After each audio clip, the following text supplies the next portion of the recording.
That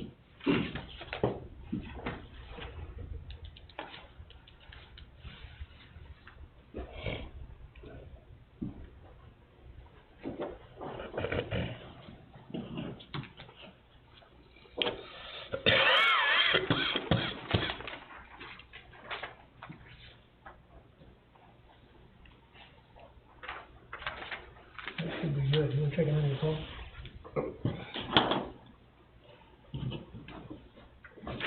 We're not on, are we? Yeah. Okay. So I take it the picture that we got sent from Donna Myers was they cleaned up that site?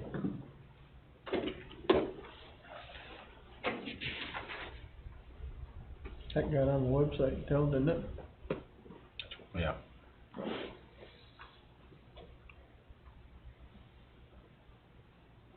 Yep.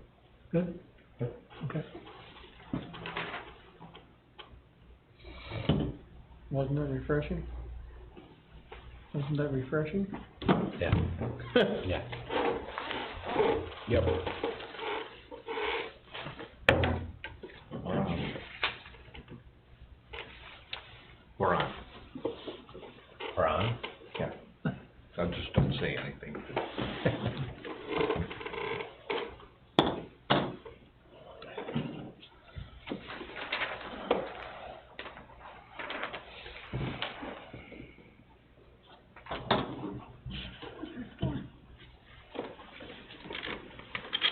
My husband, what did you tell me?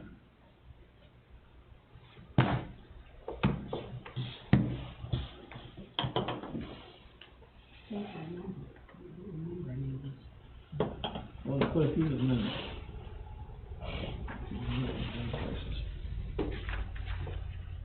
I asked them, they told me no, but it was okay.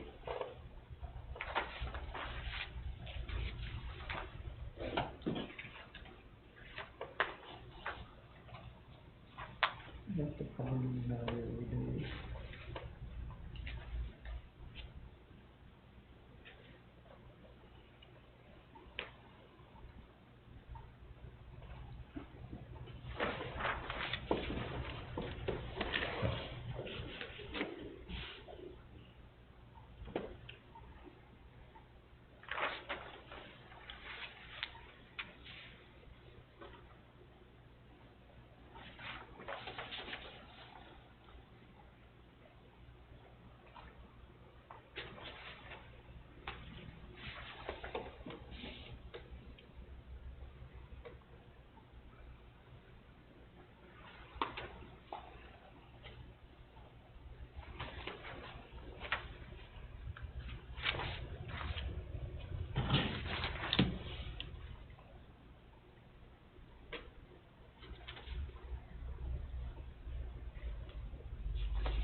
Brian, are you waiting for Rob for the 4:45?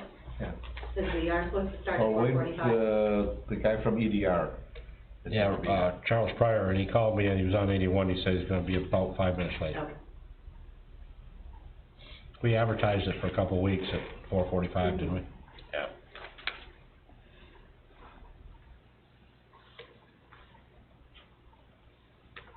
Ronnie, that schedule and that timeline for the rink is on our town website. Just copy what's on there. Yeah.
Thank you.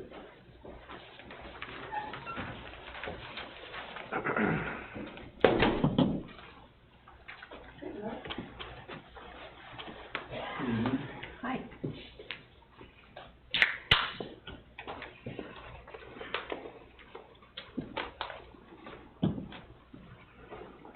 How's everybody tonight?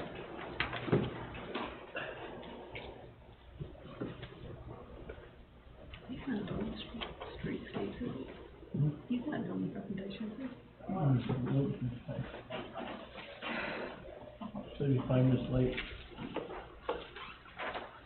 He's 5 minutes late. He's on 81. He was.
Randy?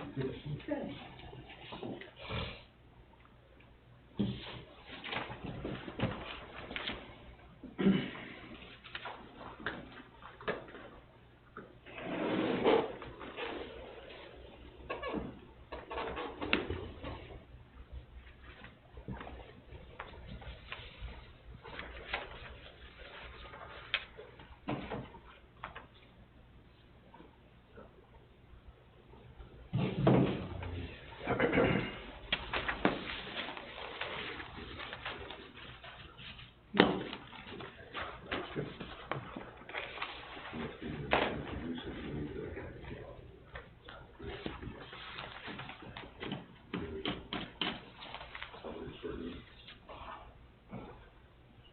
Okay. Yep.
Why haven't it this bad as usual?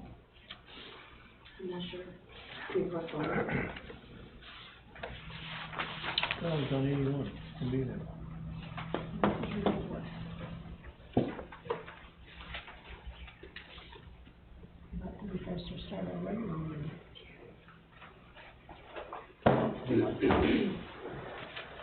It's supposed to be a public hearing at 4:45, but the guy who's supposed to be doing it is not here. Gotcha. For the street project. Oh, okay.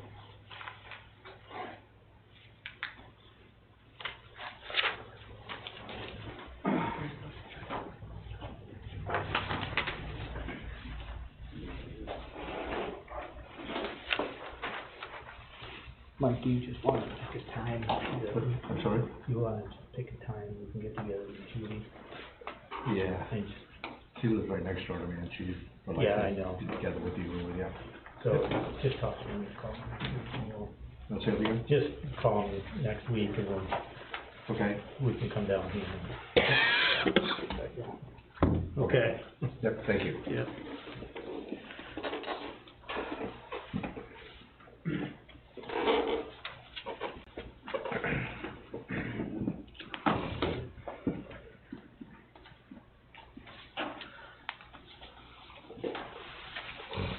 Maybe he was driving fast and got a speeding ticket. Or maybe he doesn't know how far it is yet to get here, you know. All this new GPS stuff today, Yeah. that's hard to beat. But he's been here before. Yeah, yeah, he's been to a bunch of meetings. Yep.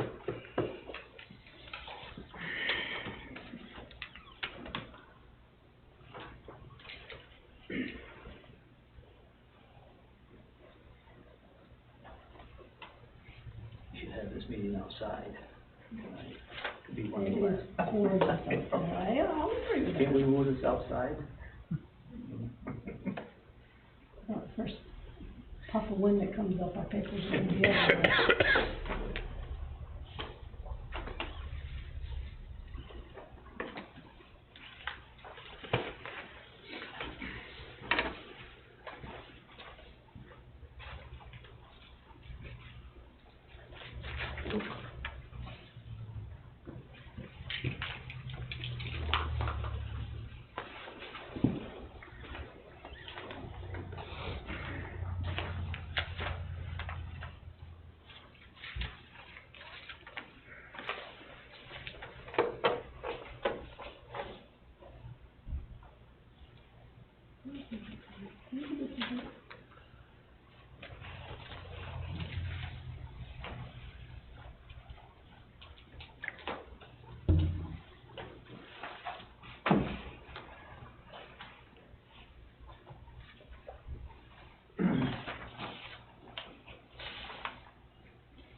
That's him.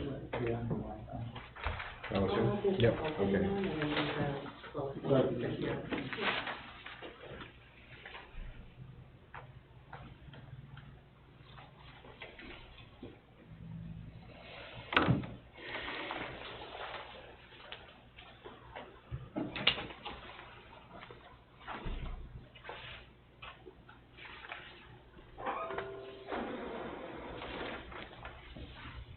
Hey, folks.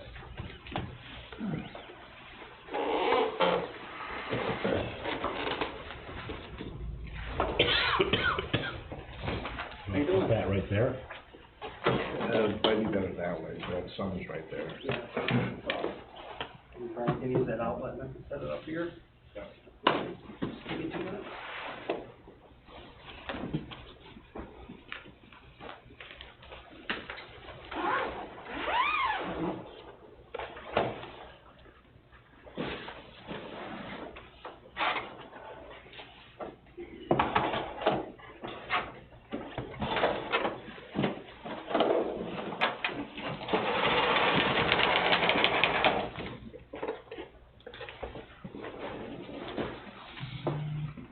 Whatever happened to the blinds? Sandy's been working on. Union fair time. Right? Where's Turkey? She came supposed to get me the dimensions. Oh, there was good. Passing the money. Shirky's been talking about rearranging the room and having, moving these tables to there and there.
He's playing games while he's on. Yeah, see. I told you, You're not supposed to do that.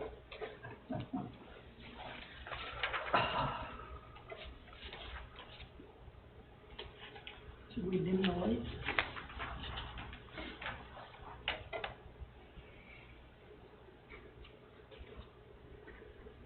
Okay. Any introduction you'd like to give? This is our presentation from EDR, and this is Charles Pryor, and he's going to go through where we're at so far as this streetscape project between the village and the town of Alexandria. And I think he's got pictures, and nothing is decided and nothing is in concrete here. That's one of the reasons we're having this meeting, is we'd like public input. We have two citizens from the a citizen from the town and a citizen from the village that are on the committee that also have given us input and have gone and talked to business people and other things to add to our scope of project. And I'll let Charles go ahead and show you where we're at. I appreciate the introduction, Supervisor Sweet. So once again, I'm Charles Pryor, working with EDR. We're working with the joint town and village on the sidewalk and docks improvements projects here. So we're gonna walk through a few items here tonight. Several different project areas. For those of you who haven't been familiar with the project, it goes back a few years now, which the village and town have been pursuing some grant money in order to do a variety of upgrades. And some of the areas you'll see here listed on the overview: at Scenic View Park, at the playground, at the municipal building, former chamber building, a couple of the docks, Holland Street and Crossman, and then there's a couple of other project components too that we'll touch on as well that have to do with street lights, and some furniture and accessories. So give me just a moment here to get rid of them. There we go. So starting right out at Scenic View Park, a big component of the sidewalk and dock improvements are new sidewalks. So the concept at Scenic View Park, apologize for the quality here, is it's a new sidewalk that runs along Fuller Street from the street side of the existing parking at the pavilion, right down Fuller Street, and connects down to the beach area. So there'll be a new walkway there, new sidewalk there that goes along Fuller Street. Ties into the existing walk that you'll see up in this spot right here. That's where it terminates currently, so we're gonna pick it up, start there, and bring it right down Fuller Street and extend it to the beach area. We initially had some different design for sidewalks in that area, and Charles and his planning crew were here a couple times, and they noted the amount of people that walk from the pavilion to the sand beach area, and they came back to us and said everybody's walking in the street, which they are. So is that a 5 foot wide sidewalk? It is, yep. Yep. A 5 foot wide sidewalk that'll go all the way down to the beach. And I think we put a barrier in there with shrubs, because there was some concern that the kids that are playing on the beach will run out into traffic. Right, yeah, yeah. So it gives nice safe access for all the way up from the parking area down to the beach area. Staying on the sidewalk, here over at Captain Thompson Playgrounds on Anthony and Cross Street here, there's an existing stone dust gravel drive that goes along Anthony, so we're going to be replacing that with a new concrete walk, 5 foot wide, between the edge of the pavement there, and then in the playground. And then in addition to that, across too, there'll be potentially a new section in there. 5 foot wide sidewalk as well, so the sides of the playground will have new access paths for those to get to and from the playground area. Also in that area, Brad Millett, who's a village trustee, had come to the town for funds to put a new fence along that border there. Mm-hmm. And that fence is in pretty rough shape, and the town has a line item in our budget called village enhancement. So, we passed a resolution to provide funding for that fence. So that's not part of this project, but as part of a separate item that the town, is doing through our, village enhancement line item. That is something that we put into the budget, a couple years ago. And our reason for doing that was because, I've had a lot of people tell me the town or the village taxpayers pay town taxes, what do they get for it? So, we put some money, I think it was $35,000 in this line item, and, we paid for part of the rehabilitation project at the tennis courts. We've paid for a bunch of things that they have come to us for, and given them money out of that village enhancement line item. The other thing I'll mention here is with some of these other ideas, with some future enhancements, future phases of work at these locations, we're understanding the details so we can incorporate, consider that with this, so it'll minimize any rework later with any other work that's being done. Over at the municipal building here, there's some new sidewalk that's gonna go in, along the front, it's the north side of it, as well as, some new striping, across the parking lot, and also new, ADA ramps, on the existing walk that connects to the municipal lot. So, this will bring it current. The sidewalk out front's a bit deteriorated as it is in these areas if it doesn't already exist. So some new ADA access ramps there, some new striping on the parking lot, and the main entrance on the north side of the building, all new walk from the western end to the eastern end, as well as the curbing that's in there as well will all be replaced as part of the project.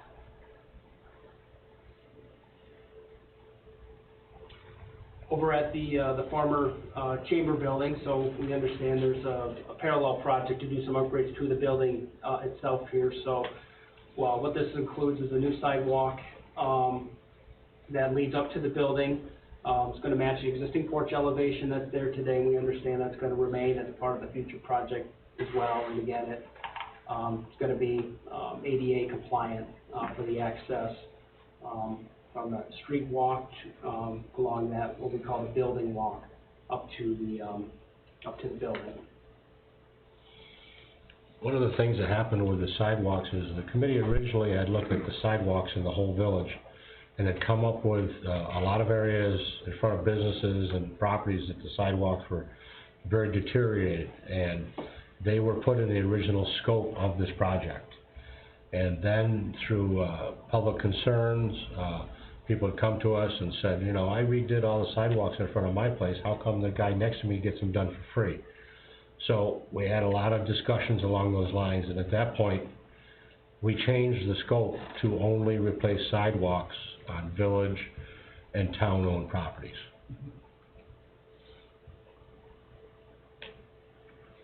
So kind of shifting gears a little bit here, getting away from sidewalks. The first of the two docks that we'll talk about here is down at the end of Crossman Street. So several components to the improvements at Crossman Street dock. The boat tiles, launch tiles are going to be replaced. The existing dock that's approximately 60 foot long by 6 foot wide fixed dock is going to be replaced with a floating dock of aluminum framing and composite decking with new cleating added to that. That'll be consistent with what we'll show you here in a moment with Holland Street.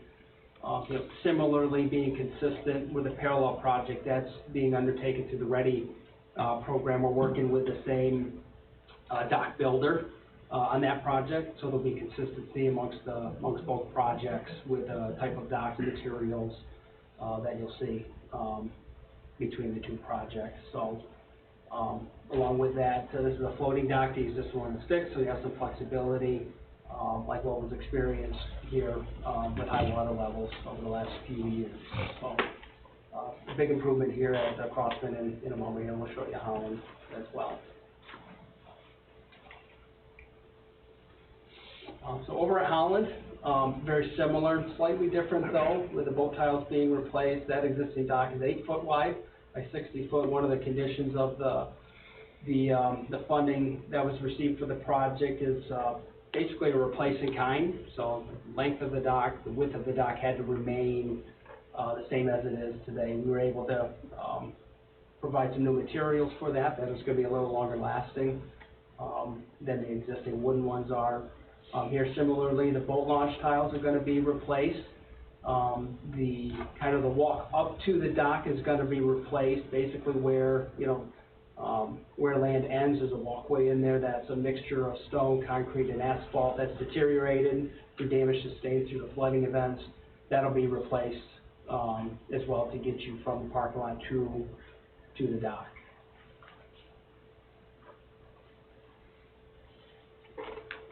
Charles, how about the height of all these new docks? We have a requirement from the state, so they're gonna basically be at a higher height than they are now That's right, due to the high water. yeah, so again, another coordination item with the Ready project and the dock elevation established for that, for the docks being, put in and replaced under that program. These docks will be set at the same elevation as that.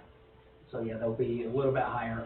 So there'll be some grade transition from parking, walking area to get onto the dock.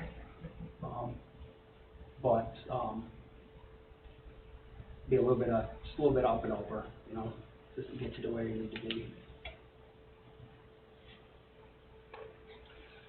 So shifting gears, another component of the project is streetlights. These are replacing existing luminaires fixtures, primarily in the commercial area along James Market and Church, with a similar type of light fixture, but it'll be an LED style, so there's a significant energy savings realized, as part of that. We're pursuing with the utility National Grid. There's the potential to replace additional streetlights under this program. They like to do it community-wide, municipal-wide, under their asset renewal or replacement program. So we're still looking into that a little bit to see if we can fit more of that type of work into the grant money that you have available. And that's a nice program. They do the study for you. They give you a value for that, and then an estimate on the energy savings. And a lot of times, the energy savings outweighs the asset renewal, so actually the community will get paid to do the project at the end of the day. So could be some benefit to that, plus utilizing the grant money for the upfront cost would be a benefit as well. It'll be almost a net zero change, and you get all the streetlights replaced as well. About 200, I think, in the village. 206 or so in the village that they had indicated, so quite a few. And then as part of the project as well is some new street furniture and amenities, along James Market and Church Streets. These are items such as new benches, trash receptacles and planters, some beautification, aesthetic aspects down there along those areas as well. So we touched on it before, but there was a grant received through the town and villages efforts through the Department of State. It's about the local share of it. There's a match associated with the grant that's being split 50-50 between the town and village through an intermunicipal agreement. Right now, we're still working out some concepts on various aspects of the project and meeting with committee and getting input from the committee members. Probably going to look to meet again in October sometime to continue the advancement on it. And the overarching goal is to get the improvements made in calendar year 2021, working around what hopefully will be all the traditional events that occur in the town of Alexandria and Village of Alex Bay area, next year between spring and maybe a fall season down there. Can you go through the dollar amounts actually and explain what those are? And this is a grant that the town of Alexandria applied for. Right, so. And we included, obviously, village properties, so we are the lead agency. Correct, yeah. And if you could just explain the numbers and how we're splitting the 50-50 and so on. Yeah, it's about a $1.2 million total project. The Department of State grant's paying for approximately half of that.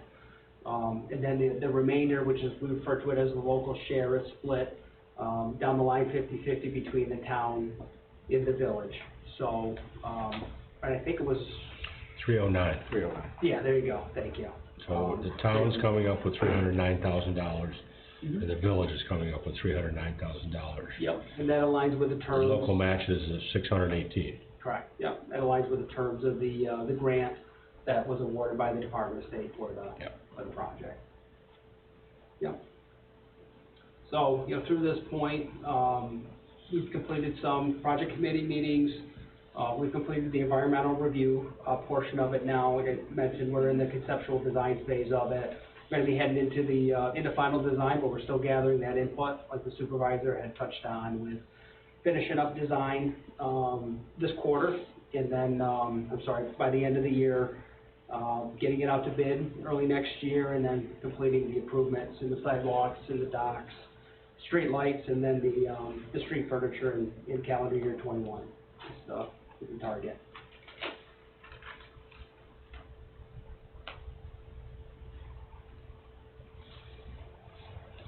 If anybody asks where our money is coming from, this is a project that'll be a General A fund project.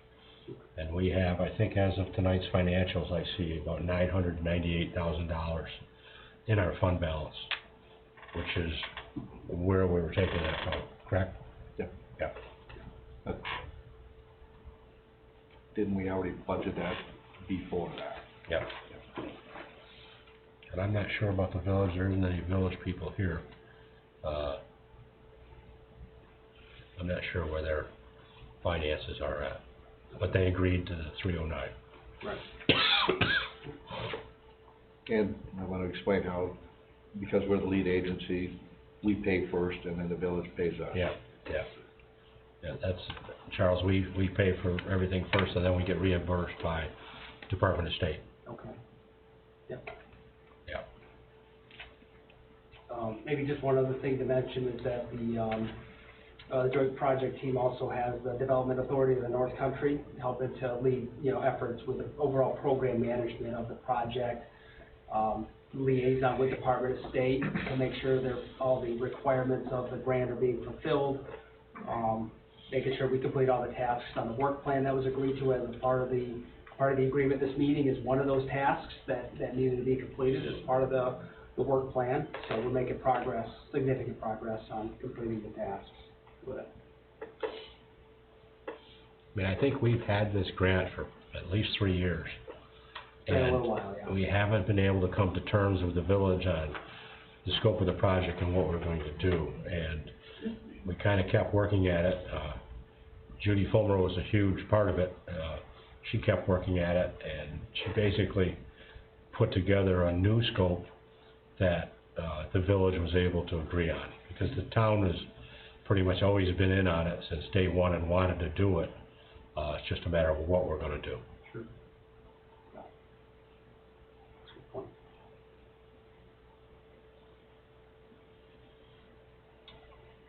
Anybody have any questions? I was hearing that, the timeline for this, I know you said 2021, but I was hearing that things would start maybe after Labor Day.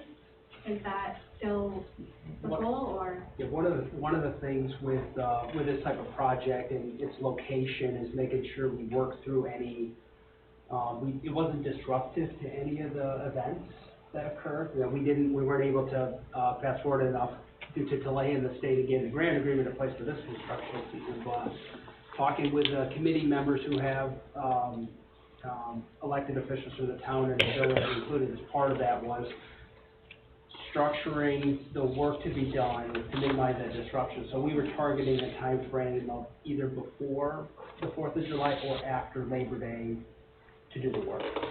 It looks like right now, it's funny, they'd like to do a lot of dock work in the winter, as it turns out. So I think that might come first in the project next spring, which would be beneficial. And then the sidewalks would occur up until the point where we get to that point where we got to stop for a little while and then finish up in the fall if we need more time. Okay.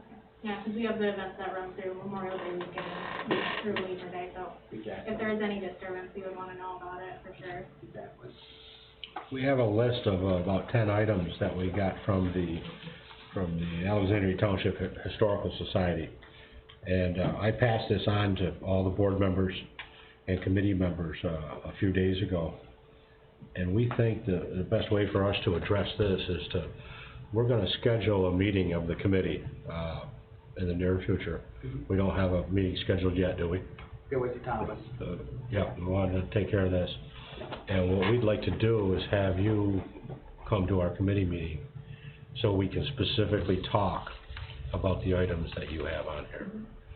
And it'll give the committee a little bit of time to look at this and to digest it. I know I talked to two of them today, and they had looked at it, and they had some questions, so. I do have a question, in reference to the sidewalk going to the former Chamber of Commerce building, the improvements there. Is there any money in this program to enhance the building itself, to bring it up to better condition? Is there any money where? Any money in this program, if you are doing the sidewalk on Howell Avenue to the former Chamber of Commerce building? I mean, I had a discussion with a couple board members committee members about that today. Mm-hmm. Because, you know, as I said earlier, we threw that regulation in there a while ago when we had a lot of complaints about private sidewalks being done. Mm-hmm. And how come I paid for mine?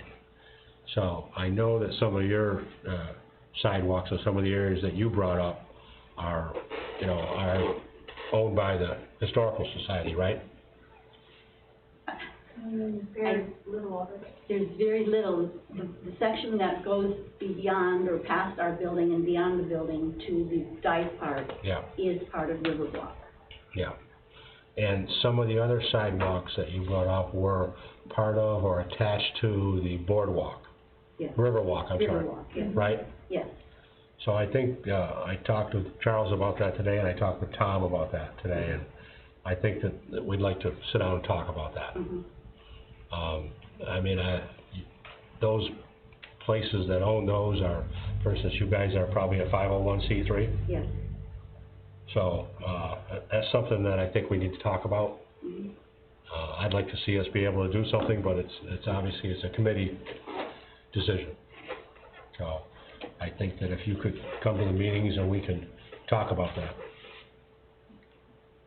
We don't know where we're at money-wise, because this is all just in the stages of planning and the wish list that we put together, and we've thrown some things out and we've added some things.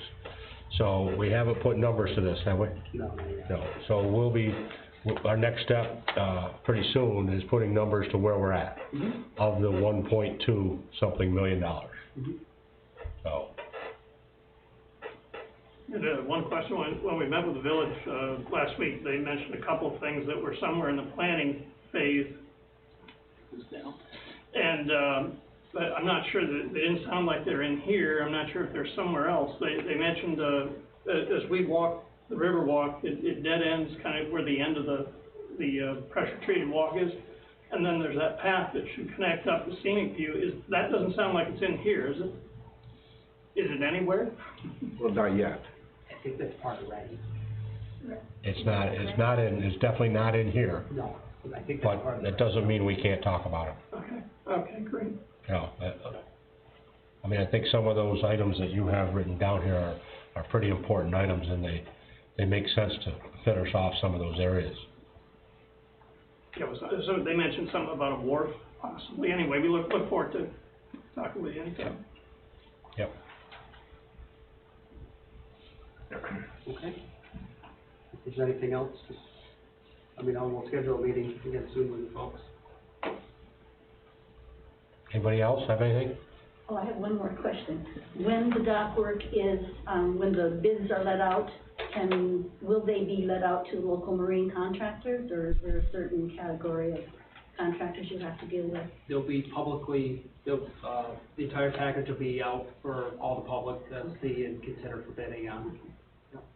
So local folk or non-local folk have the ability to bid on the project.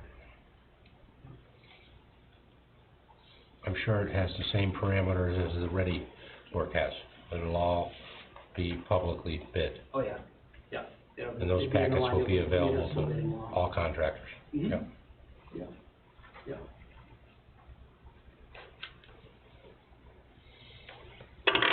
okay? Thank you for your time, and feel free to call us if you have any other questions. We'll get a hold of you when we schedule a meeting. I'm actually gonna ask, Charles and Tom from Dank to put you on our list so that you get all the contact information and everything that goes on, communications between us. Thank you for doing that. Okay? Thank you. Can we be excused? I don't want to stay for the rest. Call me if you need me. Thank you. Thank you for coming. Sorry we were late in getting Well, that's started. fine, we're happy to be here.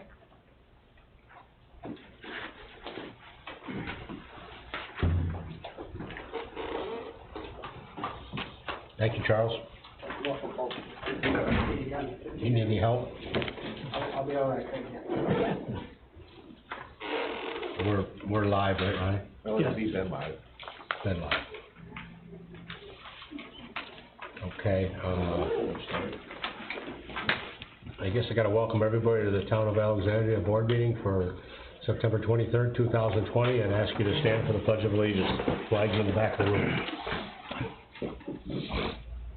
I pledge allegiance to the flag of the United States of America and to the republic for which it stands, one nation, under God, indivisible, with liberty and justice for all.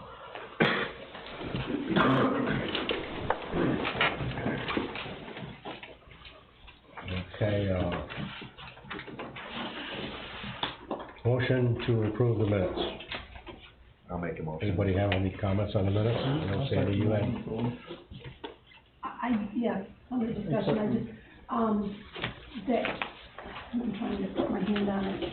There was a section that talks about, the land, that we gave approval to the landowner, should his name be in there? Richard Lopez. Okay, no one gave me his name. Okay, I wasn't sure. And it wasn't in the actual, when you talked about it, the name was never presented, so that's why I just put a resident. Okay. My thought was his name should be there. Sure, I can see that. And that was the only thing that I seen, but, and his name was Richard Lopez. Okay. Other than that, they look good to me. We have a motion by Mike to approve the minutes. I need a second. I'll second that. Second by John. Any discussion? All those in favor signify by saying aye. Aye. Aye. All those opposed? None. A motion to pay the bills?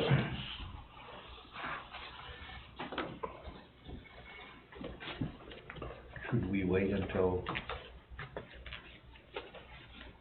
Oh, okay, never mind. Motion to pay the bills? Yeah, I'm fine. Motion by John. I need a second. I'll second that. Second by Mike. Now, discussion. I got some notes, here on the bills, and some of them probably are gonna be able to be answered. Mike, maybe you know, there's an adapter, from Napa, and it just says adapter 715-1211 Who signed for it? for $21.99 Who signed for it? Does it have a signature on it? on September 2nd. Signature on it? Is there a second? Somebody signed for it? Yeah, Mike signed for it. I signed for it? Yeah. Oh, yeah, what it is a needle grease fitting that goes on, grease gun for,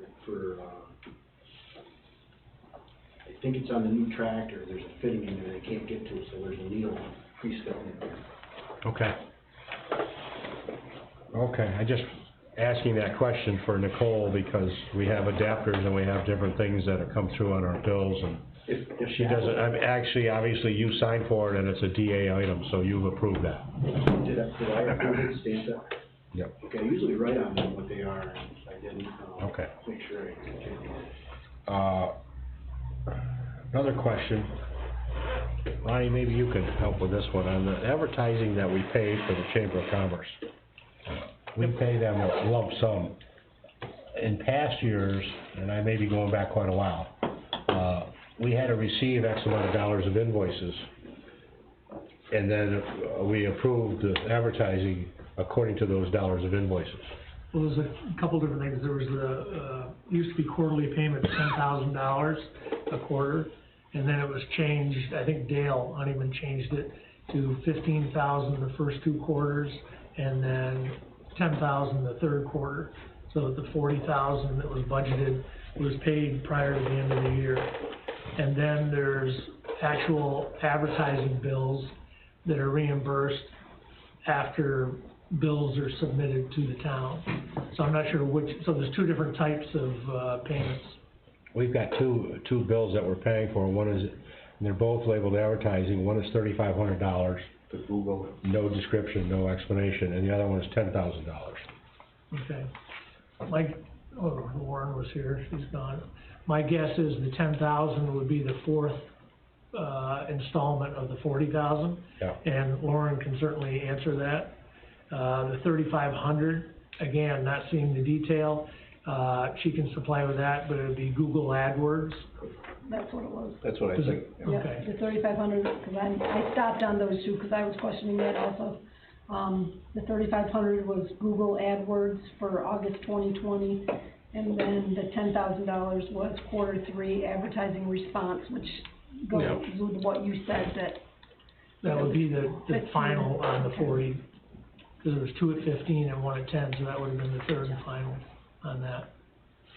And Lauren can certainly give detail, because there should be obviously more detail to that. I was gonna say, because that was what my question was, is that in the past, we actually got the bills that showed the detail of what they were paying.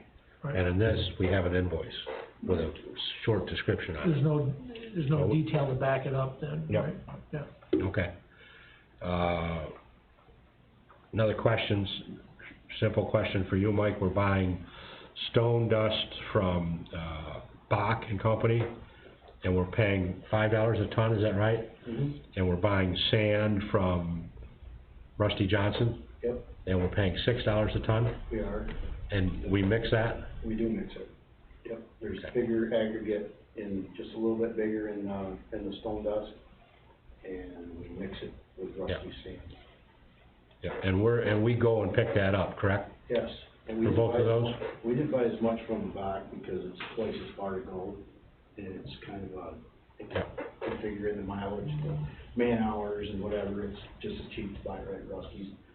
And, down in, is it Morristown, Briar Hill, Dave Stout, he's $6 a ton too, so. Okay. The last question I have, If I could, how much does it cost to be delivered? Can't answer that.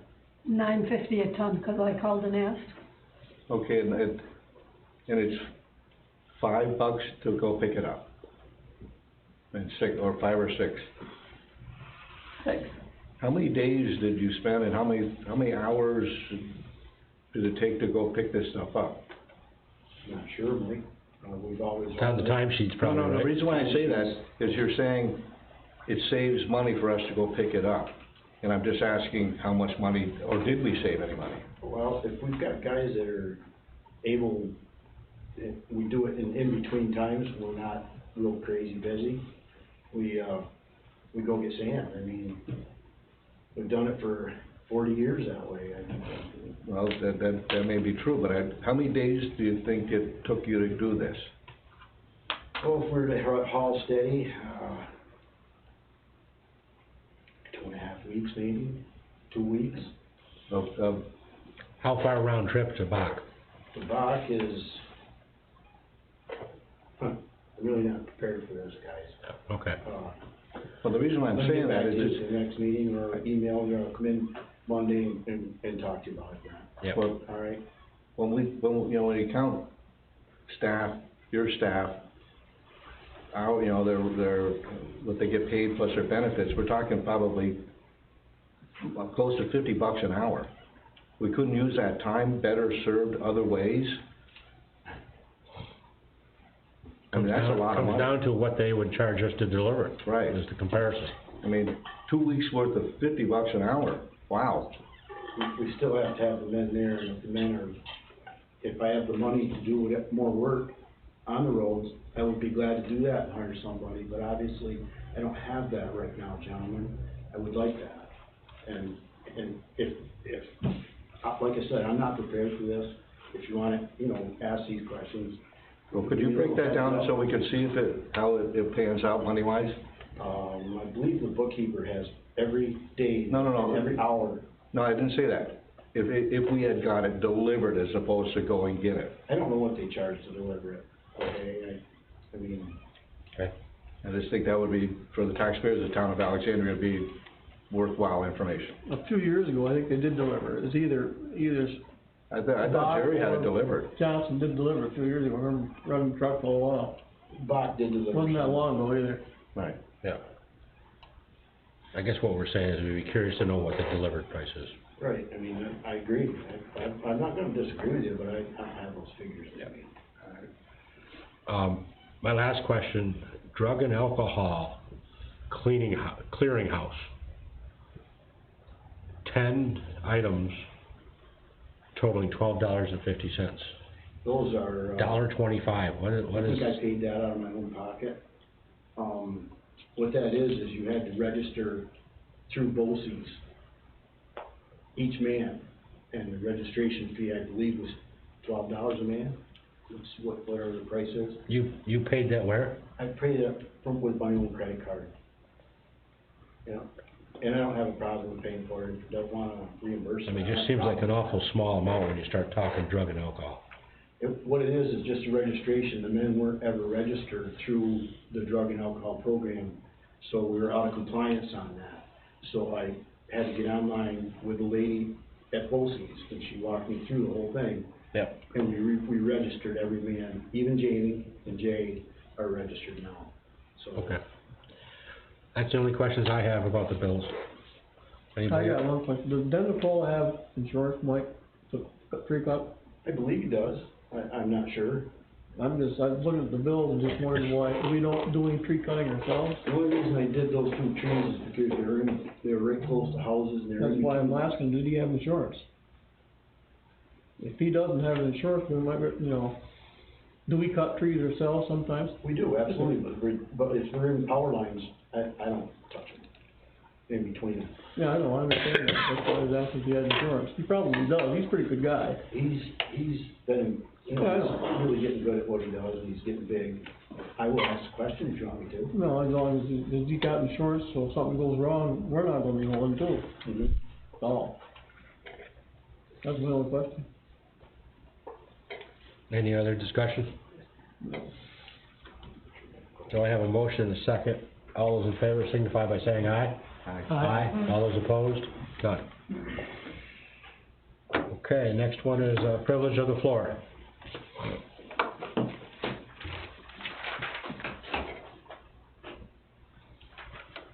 Okay, I guess I can go on. Number 1 on the agenda is the investment policy. It was brought to my attention by a taxpayer that we don't have an investment policy, or they had looked for an investment policy. So we all went and looked for an investment policy, and the town of Alexandria has never had an investment policy as far as we can remember. Jesse, I think that you have no knowledge of any investment policy. No. So I went to the New York State Comptroller and talked to them, and they sent me a template to create an investment policy. The first item, there was 7 items on the template. First one, procedures for monitoring, controlling, depositing, and retaining investments and collateral. Our policy, Town of Alexandria shall invest monies only by resolution of the town board after approval of the town accountant, town attorney, and bookkeeper. Bookkeeper shall provide monthly reports to the board of principal and interest, which is also must be reflected in the financials available to the public on a monthly basis. The second item, standards for security agreements and custodial agreements with banks or trust companies authorized to do business in the state of New York, pursuant to which obligations and collateral are held. Town of Alexandria shall only invest monies with the town's official banks as described in the annual appointments and designation document. Any other banks or institutions that will require additional authorization by the town board, town accountant, town attorney, and bookkeeper. All institutions must be federally insured to the amounts necessary for 100% coverage. Number 3, permit types of authorized investments. Town of Alexandria currently only permits investments in certificates of deposits, time accounts, or savings accounts. Number 4, standards for diversification of investments, including diversification with respect to type of investments and firms with which to transact business. Town of Alexandria only allows diversification within certificates of deposit, time accounts, and savings accounts with those institutions that are on our yearly document as official banks. Standards for qualification of firms which the local government transacts business, such as criteria covering creditworthiness, experience, capitalization, size, and other factors that make a firm capable and qualified to transact business within the local government. The Town of Alexandria qualification standards are that the institution must be in the town's annual designation document and fully federally insured to cover 100% of the investment. The Town of Alexandria board, bookkeeper, attorney, and accountant must approve any other institution not in the annual designation document. Number 6, standards for written agreements pursuant to which investments are made. All written agreements must be reviewed and approved by the town board, bookkeeper, town accountant, and town attorney. The last one, number 7, procedures and provisions to secure in a satisfactory manner the local government's financial interest in investments. Town of Alexandria invests must be federally insured by the FDIC to 100% of the investment, backed up by documents from the institution stating so. As I said, we have never had an investment policy before. This is the proposed investment policy that was taken from the New York State Comptroller's office under their advice. Anybody have any comments? We'd like to have a motion and adopt this policy. Okay, in here you mentioned a couple different times, this annual designation document. What is that? First of the year, we designate who our official newspaper is, who our official banks are. Okay. Do I have the proper wording for that document, Jesse? The annual designation document for appointments? I mean, it's pretty self-explanatory that that's the document that we publish in January when we choose the newspapers and the banks and the people that hold the different positions and what they're responsible for. So, who are they for this year? Watertown Savings Bank. Just one? I believe we only have one yet. Just one. We only picked from just one. But this agreement also allows us to do business with other banks, and it just takes the approval of the 3 or 4 town officials. Okay. Okay? All right, I'm just that's what I thought, that we just had I mean, one. for instance, when I call and shop the CD rates that we've been dealing with for a couple of years, I call 3 or 4 institutions. Okay. And the last time that we did it, the Watertown Savings Bank had the best rate. Okay, I just wanted to clarify that. Yep. And again, I said, I do that by phone, I call them. I think you guys have seen, some communication we've had about the fact of what the different rates are that are available. Mm-hmm. Any other questions? Make a motion to adopt the policy. Motion by Ron to adopt the investment policy, I'll second it. second by Sandy. Any further discussion? As I said, this is just to get something started. You can see by the wording in this that there's room for changes, there's room to add institutions, all kinds of things, but this is a start on something that we've never had, and it's very clearly required and by the New York State Comptroller for towns. Okay, if anybody wants to look at our investment policy, where can they find it? It's gonna go on our website. Okay. Yep. Okay, so, all those in favor signify by saying aye. Aye. Aye. All those opposed? None. Bonnie Castle Stables update, I think that we talked about this quite a bit at the last meeting. I don't have anything further to report. I know that Mr. Morocco is in the process of doing some cleanup that he is able to do himself, and also hiring an engineering firm to do cleanup that he is not able to do himself.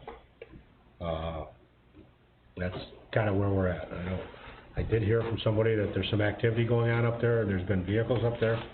So, it must be that somebody's working up there. Brent, can I ask you a question? Have you heard any more about, there was some movement, he was thinking about selling some of the property to someone else? Is that what I understood? About moving the property lines? Selling the property to somebody He's else. gonna sell a portion of the property to Remember the somebody else, pole, what I the pole heard. barn? Remember And that? I talked to, Mr. Morocco, and I told him that there's no way that that can be done, because we put a proposition out to the voters. Our proposition was very clear, it had maps, it has, it's designated X amount of acres, the whole deal. And for him to wanna pull acres out of it to sell to somebody else or something like that, that we can't do that. We can't sign anything that has that in it, because our referendum doesn't have that. We're bound by a referendum, aren't we? Well, he's also bound by his contract, where he Yeah. agreed not to do that, so. What is the issue, who's gonna pay for this cleanup that he's talking about? He's gonna pay for it. Okay, I've made that very clear to him too. We have no, We paid for the preliminary inspection, environmental inspection. no. we paid for an environmental inspection for our purposes. Right. He paid for one for his own, apparently. Okay, I'm just saying that we have invested some money. Right, I don't think we took any action in connection with our No. study, we just got the study. So when is he planning on closing, did you ask him that? Because I've heard nothing from their He attorney. wants to close as soon as possible. I told him that we need documents from him that show that the issues on our environmental audit are taken care of, and that those issues, that's a certified Clean bill out. deal.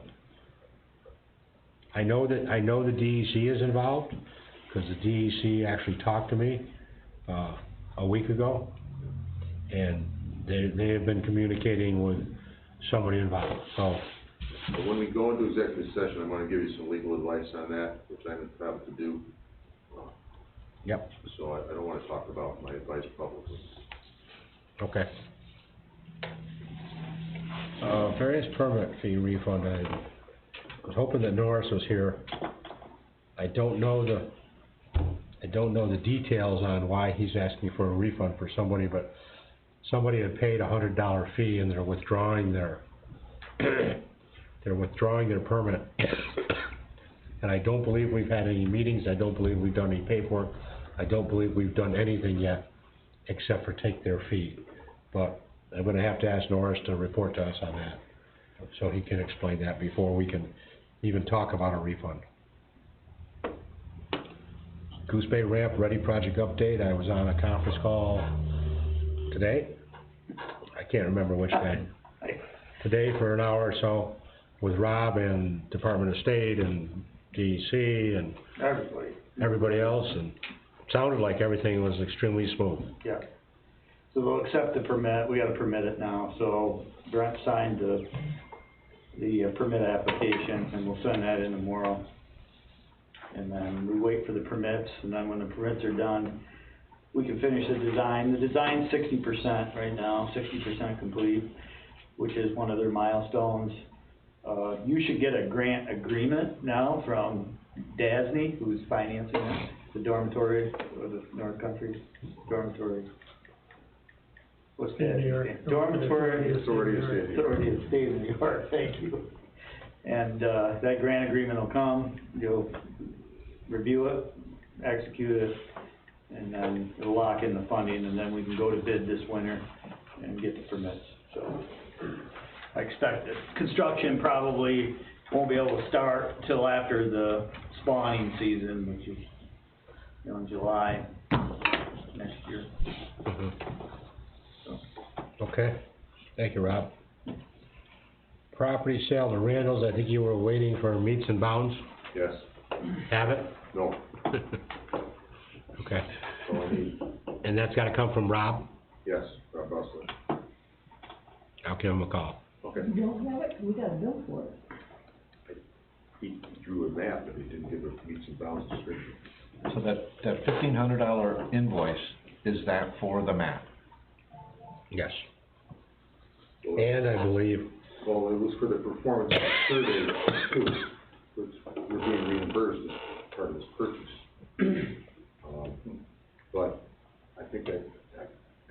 bounds description. Where does it start? What are the meets and bounds around it? And I'm happy to do, he owes me a deed description.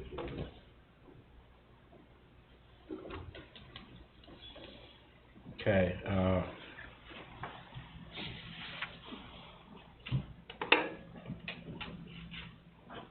next item, spring schedule, we put it on our website, and we put it in the paper in today's TI Sun. We're gonna start making ice. On my calendar. 15. On the 19th, is that right, Ron? What month are we in? We're in October, yeah. Yeah, on the 19th, and we're scheduled to have ice rental and be open on November 2nd. And in past years, that gives us 2 weeks to have ice. And in past years, it's taken us about 8 days to make the ice and have it rentable. So what I've been telling the groups is that we will probably have rentable ice in the next week, which is the week of the 26th. Maybe not to the middle or the end of the week, but I've given us some extra time because of if we have any hiccups or any issues. Davis Mechanical was at the rink today, and they pulled a couple pieces of equipment out of there that had some leaky seals, and they're fixing those. They took those back with them. They're fixing those and putting new seals on them. And there was a new canister that they had to buy because it was so corroded. His estimated cost to me was $2,500 to $3,500. And I told him that, you know, we had a prospective ice making date of the 19th, and are we still on board? And he said yes. So that's kind of where we're at. Ice rental right now looks the same as last year minus the high school. We did get some notice of the high school rental a couple days ago. I believe the high school is going to be able to, their practices, and Brian, maybe you can help me here, I was told that got moved from January to November 30th. Yes. We start practice November 30th, no games until after January. So we've got rent ice for practices, but we can't do any games until January right now. So that'll help our financial situation a little bit that we're all concerned about. We are gonna be down about 6.5 hours a week of rental from the boys and girls varsity high school hockey for the month of November. Until. Why does this say opening date Monday, November 2nd? You just, a lot sooner than that, what you're saying with ice, right?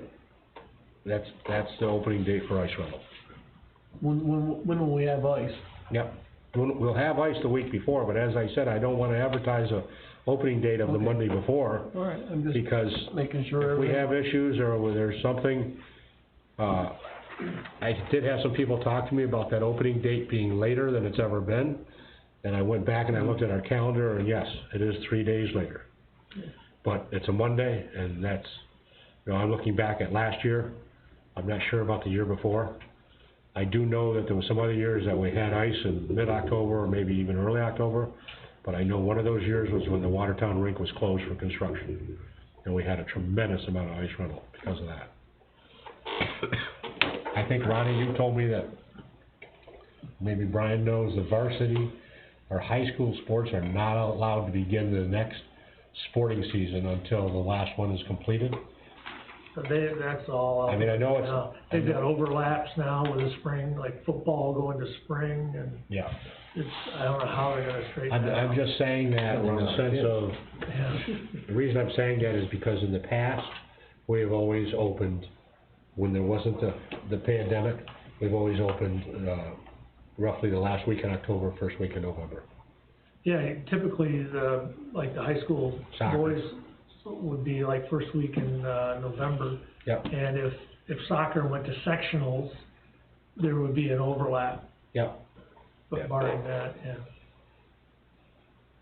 So that's where we're at for the opening date. All of our other rentals that were there last year have confirmed that they're gonna do the same this year. 2 of them have said that they might rent a little bit more. So I'm trying to encourage that.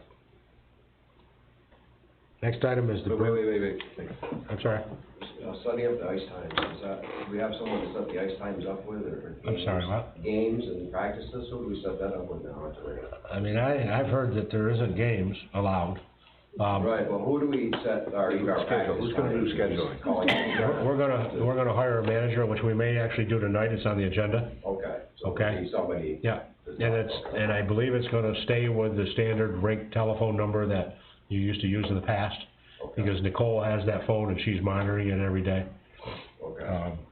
So that's kinda where we're at there. Number 7 is the burn trailer cleanup update. That's this issue that we've been dealing with for, I think it's been a year or more. And I know that they were in there and they cleaned it up. I'm not sure if they're done. But I got a text message from 2 of the neighbors that were extremely happy with a picture that it's finally been done. So, that went to the low bidder for $2,500. The next item is override the tax cap, and hopefully Attorney Sly is gonna tell us what we gotta do. Well, if you are going to override the tax cap, you must first have adopted a local law where you would allow yourselves to override the tax cap. Doesn't mean you have to, but if you're contemplating it, you can't override it unless you've adopted a local law. So, because your fiscal year ends the end of December, it seems to me you've got to introduce a local law next month. It's got to be published, advertised for a public hearing. You won't be able to hold the public hearing until November. Then after the public hearing, assuming you want to adopt it, then you can adopt it, and then it has to be filed with the Secretary of State. So really, you need your override legislation introduced at your next meeting. So is there anything we have to do tonight? I guess you can direct me to draft the legislation. We adopt the local law at the next meeting? You can't adopt it next meeting, you have to introduce it, You have to present it.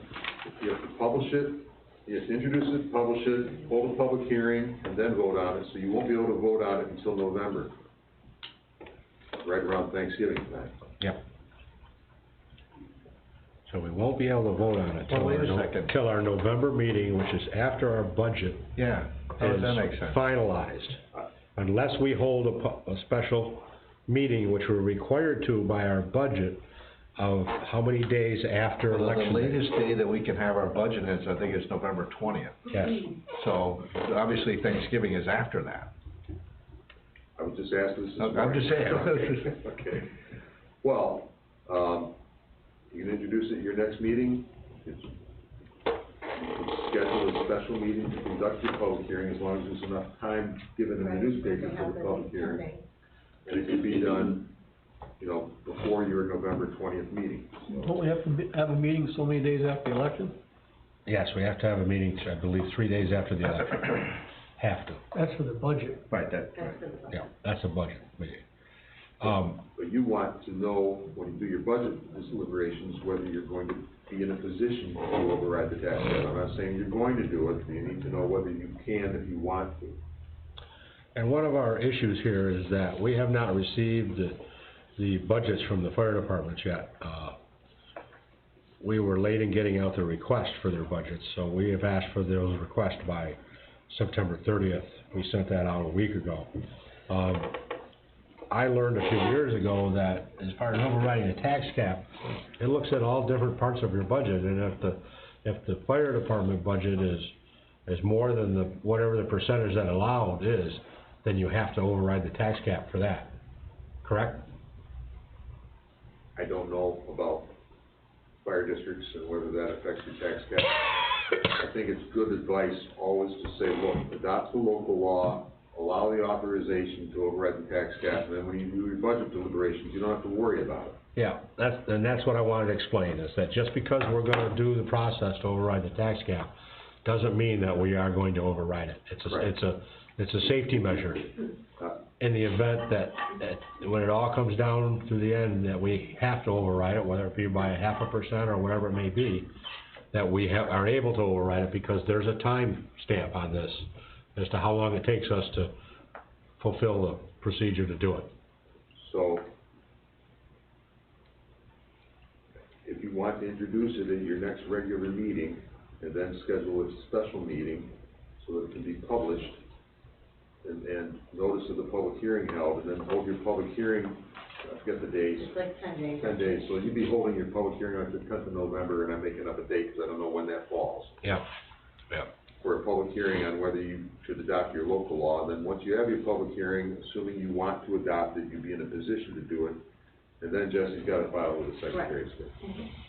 So Jesse, if you could get together with myself and Bob, and we'll start picking those dates and make sure that we have the required periods of time for the advertising and so on and so forth, and Bob's gonna have to prepare the papers for the local law. The local law is pretty much vanilla, everybody's doing it, so. Yep. As a cover yourself measure. Okay. Okay. Okay. Milfoil Grant Extension, we had ordered a boat that we got 100% funding for $110,000 milfoil, it's a boat that actually pulls the weeds. The harvester? It's built specially to do this. And this was part of our grant, we have to spend it on that. So we ordered that boat back in, I wanna say, April. It was supposed to have a July delivery. We didn't get answers from them for most of July when we were looking for delivery date. We did get an answer finally, and they moved the delivery date till October/November due to material shortages and COVID-19. So we got real worried about our grant ending in the fall as it's supposed to expire. So we talked to the grant people, Department of State again, and we applied for an extension for a year, and we just got notification that we got the extension. So that means that this boat, we'll try to schedule it for delivery in early spring. That's just kind of an update of where we're at with that. And so we would start using that next spring, next summer. Riverside Cemetery, request for use of Telus bulk mail. Riverside Cemetery is on Wellesley Island. A couple of people in charge over there called me and asked me if they could use our bulk mailing equipment here, and they would pay for it with full reimbursement. Is that something we can do? I don't see why not. Right? And you have a way to track it, Yeah, I think we could probably. so you know exactly what it costs. Yeah. So I guess I'd like to have a motion that we do that for the Riverside Cemetery. Motion by Mike to let the Riverside Cemetery use our bulk mailing equipment. Need a second? I'll second that. Second by John. Any discussion? All those in favor signify by saying aye. Aye. All those opposed? None.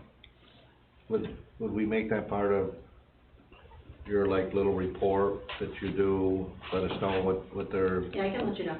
Okay, that would be great, thank you. Request for outside user agreements for Redwood Sewer. We have two people that would like to come into our sewer system. They are not in the district.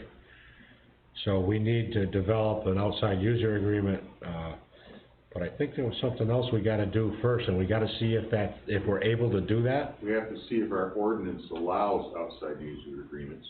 If it doesn't, we have to amend our ordinance to allow outside user agreements before we can enter into one. But, and that will require a public hearing, by the way, if we amend an ordinance. our ordinances are, I mean, I'm sure you've looked at them, I have looked at them, they're not the greatest documents, but there is a thing in there that says from time to time, the town board may, you know, and then kind of covers this particular area. It doesn't really expressly say outside user. All right, well, we'll have to chat, and you can refer me to where that is, and I'll take a look at it. Okay, so Bob, if you can look into that and tell us what the process is that we have to do. Yeah, Mike and I have. Our ordinance is on our website. Well, it was. It was, yeah. We'll talk about what provision he's talking about, see if we can figure it out. Okay. Okay, permission for the water operator to complete an application for a sewer test and license. Jamie has completed everything in the initial paperwork and bookwork to take a sewer test, so now he we have to pay, he's asking that we pay a $150 application fee, so he can, get to the final stage of taking his sewer test and hopefully passing it and having a sewer license for the town of Alexandria Redwood Waste Treatment Plant. So I need a motion to approve the expenditure of $150 for Jamie's application. Motion by Mike, second by John. Money well spent. Any further discussion? Yeah, well, kind of to expand on this, DOH requires us to have a backup operator. Yeah. Which we pay, Cape Vincent sewer operator $1,000 a year. This would save us money. Yeah. That $1,000 a year just went to $1,200. Okay, so it's even worse. So this is money well spent.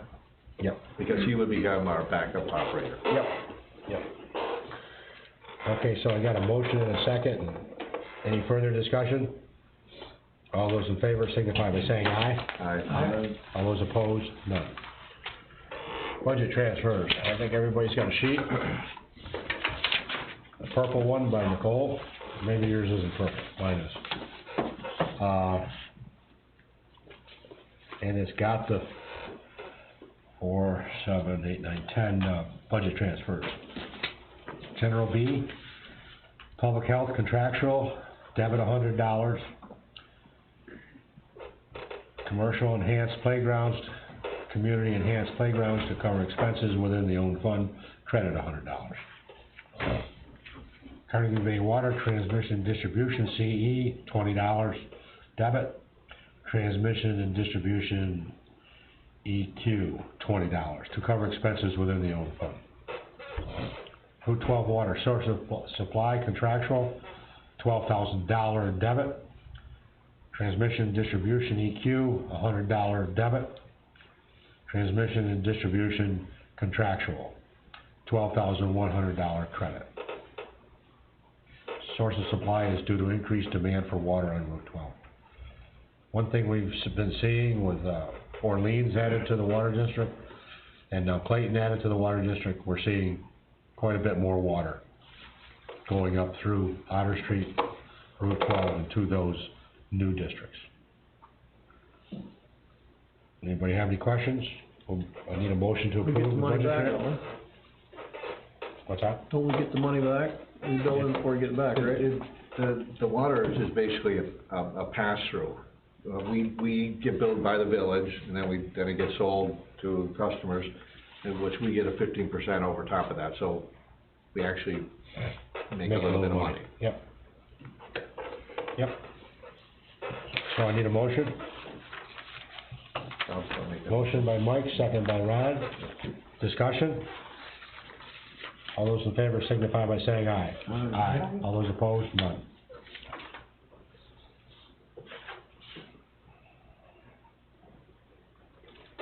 Need you guys to sign that. Budget transfers, Water Committee update. We have, 1, 2, 3, 4, 5, 6. Wait a second. I thought there was only 4. I'm sorry, we have 4 people. So far, we have 2 more people that we're gonna ask. Okay. Those were all the volunteers we had is the 4. So we have 2 more people that we're gonna ask. We're gonna try to get another person from one of the bigger water districts. And, as soon as we complete, forming this water committee, then we'll call a meeting and, get together and start working on the situations at the water districts. I see Bob kind of looking have we gotten anything more from the comptrollers on the dilemma that we have with the? No, and that's, I think I mentioned it at the last meeting, I mean, we're at a point where if we want to do something with either an ad valorem tax or a benefit assessment, we have to go to the state legislature and ask them for permission to do it for special legislation. So the question really becomes, does the town board want to put together a home rule request to the state assembly and state senate to allow the town for each of its water districts, to impose, and maybe the sewer districts as well, to impose either an ad valorem tax or a benefit assessment. Me personally, I don't think we have an option. Well, I don't either, but it's not my call. Yeah. I thought we had already discussed when we were going to. I hadn't been directed to proceed. I'd be glad to put that together. Do we need to make a motion? So you feel we gotta go to the state legislature? I do. And you just did that for Watertown and it was okay? It's just a process. It's not hard. It's just, you have to dot your i's and cross your t's, and then when you're all done, the Office of Court Administration says no anyway. Anyway, another story. I agree, I think we gotta do it, because we got the things that aren't in there that we need to have in there. Right, and then we need to do a rewrite of our ordinances to...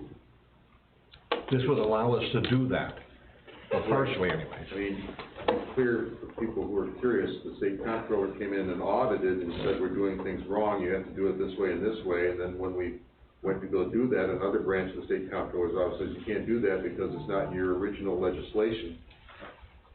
And so we're like, well, then what are we supposed to do? And the answer is, well, I guess you have to ask the state legislature for permission to do that. So they had one other solution, which really wasn't a solution. So we really don't have any choice, as Mike said. Yeah. I'll put together. So the question is going to become, do you want to go with ad valorem, or do you want to go with benefit assessment? That's the question, because that's how I have to phrase the legislation, one way or the other. Well, again, me personally, I think the ad valorem is the most equitable way. The ad valorem is what allows you to charge people in the water district that are not hooked up? Well, so would the benefit assessment. Right. But the benefit assessment is how do you do that? Well, there's that issue. The ad valorem's across the board. Yeah, how I've looked into it is based on your assessed value of your property. Right. The benefit assessment oftentimes is how much road frontage you have, something like that. If you're going to do a benefit assessment, my understanding is people actually have to receive a benefit by there having been a sewer line or a water line near their home. Right. Okay, so if they decide not to hook up, that's fine, but the value of their home is increased by the virtue of the fact that it goes by. But a future buyer might want to pay more because they can get sewer, they can get water. But that's, you know, an individual decision made on almost every piece of property in each district, as opposed to an ad valorem. You say, look, here are our capital costs, here are our O&M costs. If you don't hook up, doesn't matter, you're going to pay this. And it certainly is a lot easier to administer. One could argue it's not fair. I get all that, and I'm not trying to pick one over the other, but it's certainly easier to figure out and administer and collect. Yeah. I mean, I have actually done that for all the districts before we ran into this issue with the comptroller's office. And the only other way that you can legally, without going to the legislature, collect your O&M and capital costs is by increased rates on those who are hooked up. That means everybody's bills going up. Direction I think we were concerned about. I'd like to make a, oh, sorry. Can I make a motion that we, have Mr. Sly pursue the home rule request for an ad valorem tax so that we can rewrite our, ordinances, there you go, ordinances, so that we can finally, hopefully comply with what we were told we were doing wrong and get things on track where they need to be. Motion by Sandy, Second. second by Ronnie. Any further discussion? Okay. Let me explain a little bit how the process works, because it's not going to happen overnight. First, there are going to be resolutions addressed to each of Mr. Walczyk and Ms. Ritchie, asking them to be willing to consider sponsoring such a thing, and then hopefully they say yes, we'll be willing to do that. Then we actually prepare the legislation, run it by everybody, make sure they're comfortable with it. And then actually the state senate has a legal representative that helps you draft some of those things. And then you have to formally request that they actually introduce that legislation. So again, resolution to Mr. Walzig, and to the state's, to Ms. Ritchie, hoping that they will actually introduce it and second it, and then it goes up for a vote, and then, you know, hopefully it passes, and then you have to get the governor to sign it, which I kind of made a little joke there, but this is what the city's done to get the revocation of the assignment of 2 full-time judges in the city.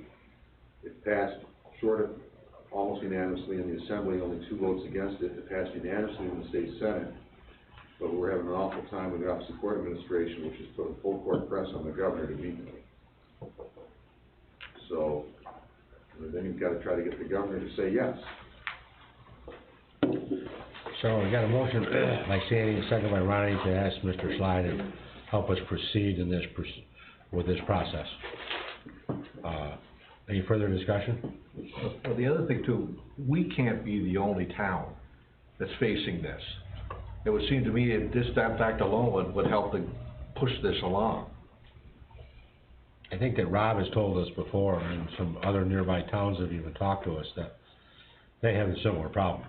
And, one of the things that we've worked on, and we've had a lot of meetings and a lot of conference calls with the New York State Comptroller's legal department, trying to work out terminology in our ordinances so that we can charge these rates that we feel we need to do. And we keep coming up against a wall. And I think in Bob's last conversation, he said, well, you can go to the legislature. So that's what we're all saying. Let's do that. Clearly, we have an act of the state legislature. Nobody can say we're not authorized to do it. Okay, it's a special act allowing the town of Alexandria. My guess is there will be a series of other towns throughout the North Country that make similar requests. My reading of the statute is we're authorized to do it now, but state comptroller's offices, no. Bob, can you ask for authorization to do either a benefit assessment or an ad valorem? We could ask for either or. Either or, and then you could deliberate that later, you know, at least you get the process started. It would be, had we set up, easy to say now, right? I mean, had the original ordinances been set up to allow either, and we could, are they typically set up to do either? I don't know either, so I'm gonna have to find that out. Well, we have one district that allowed for a benefit assessment, no other district. Mm-hmm. Right, so that one could do a benefit assessment without changing anything unless you want to convert it to ad valorem. Right. Well, see, that we've talked about this before, is we have 5 water districts, and all of them have some have a lot of similarities, but there's some nuances, differences. It'd be really great if they were all kind of the same. You know? Absolutely. And, I mean, once we get the authorization, we've got a lot of work to do on the ordinances, we know that. And we've talked about how all of them should be the same. If you want to disconnect your camp for the winter, it should, no matter what water district you're in, you should pay the same amount, right? So those are the sorts of things that we can put in one central part of an ordinance that applies equally to each district. Okay. So I had a motion and a second to ask Mr. Schley to proceed in the process here for us. We just had discussion. All those in favor signify by saying aye. Aye. Aye. All those opposed, none. I guess from there we go on to, newest certificate of deposit CD status. We made a authorized CD purchase for $300,000 a couple months ago. Currently that's on hold due to COVID-19 and due to our 2021 budget. There's a sales tax period that just ended a couple days ago on September 20th. So I think we're about 14 days as we used to be to get those sales tax numbers to see where we're at.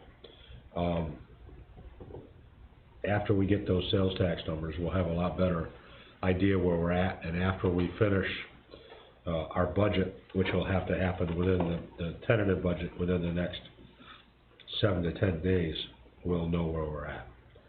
So just to give an update on the fact that we did make a motion to buy $300,000 CD.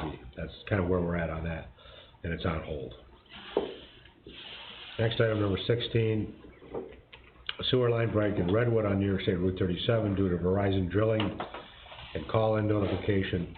What happened was, I think it was on a Friday, they were drilling on Redwood, over in Redwood on Route 37, and their drill jumped out of the hole and moved over a foot, and when it did, it ruptured our sewer line and really made a mess. Jay and Jamie were on site. They were on site for, I want to say, 3.5 hours, getting it fixed and doing a bypass and getting everything sealed up. That sewer line is pressured, there's pressure driven, so it made a real mess. They had to shut everything down, which took a while, and there's a requirement that we have to notify the DEC within a certain period of time, and I don't believe that we met that requirement. We talked with the DEC officials about the situation and explained what we were doing and what had happened, and just told them our side of the story. And I believe that Jay sent pictures too of the mess that we had, because we had sewage all over the sidewalks and all over Route 37 for a period of time. So just to let the public know that that's what happened. We didn't notify them within the time period that we were supposed to, but yet we tried to tell them what happened and why that happened to us. Pretty much the end of that situation. Mike, number 17. Well, we got the Scribby Road, Queens Point Extension is paved, and we'll surface treat it in a couple weeks. At the same time, we'll do Newman Road and finish up Snyder Road. The sand is all out for the winter. Let's hope it's not too bad. We're currently helping some of the towns right now, Antwerp, and the people that helped us to kind of reciprocate with them. And next week, we're gonna start helping the county pave County 3 by your house. We're gonna top it. And the other thing I got is, I think I've talked to Brent a couple times about possibly doing something with the roof on the salt dome. It needs to be replaced in the near future, and it's getting a leak.